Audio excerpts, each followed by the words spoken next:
When you want to buy a house, you might be debating, do I really need a real estate agent? Do I really want to pay them? Or should I work directly with the owner or work with the listing agent? And let's compare these two scenarios here, right?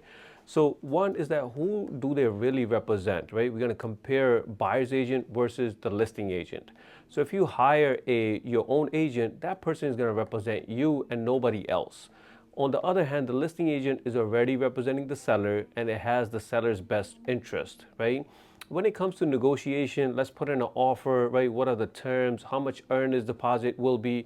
Buyer's agent is going to be in your favor, lowest price and lowest earnest deposit. While on the listing side, they might say, hey, we need to go a little bit higher, and maybe you need to put a little bit more on your earnest deposit, money on the contract with the listing agent, right? And who's going to give you advice, right? It's going to be your buyer's agent. They're going to give you based on the pricing, the offer, the contingencies, right? And on the other hand, the listing agent is going to say, hey, no, we need this price, we need this contingency in the contract, or we need to waive this contingency, more on the seller side, right?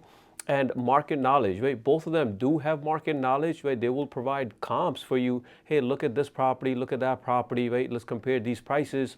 When the listing agent is doing it, they're going to do it more of the seller side. And protection, who's going to protect you from bad deals, from inspections, or the other risk? You have more protection when you have your own agent, less protection when you're working with the listing agent directly, right? And deal structure, who's going to offer you a safer or stronger offer or safer offer? Most of the time is going to be your buyer's agent, okay?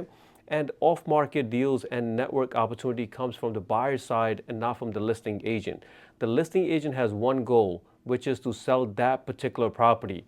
Your agent is going to show you that property plus more. Maybe you can go on one weekend and see 4 or 5 properties and you don't know which one you're going to love, right? Compared to the listing agent, they're going to just focus on that one listing and try to force you to put in an offer for that one, right? Communication, yes. When you have a buyer's agent, there's going to be an extra layer of communication. With the listing agent, there's a direct communication. But how good is that communication if it is not in your favor, right? Commission. So many people say, I don't want to work with a buyer's agent because I don't want to pay them.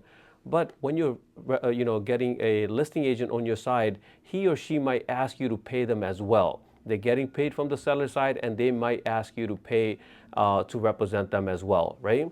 And conflict of interest, there's none when you have your buyer's agent, but it's a pretty high one when there's a dual agency. One person is representing both parties, you be the judge, right? And there's going to be a less risk when you have your own agent. So when you're thinking about buying a house, right, and you, especially if you're a first-time home buyer, you need somebody on your side that's going to guide you all the way. If you're an experienced investor, then you maybe want to work with a direct owner or work with a listing agent, not a problem. You be the judge. If you have any questions, please get in touch.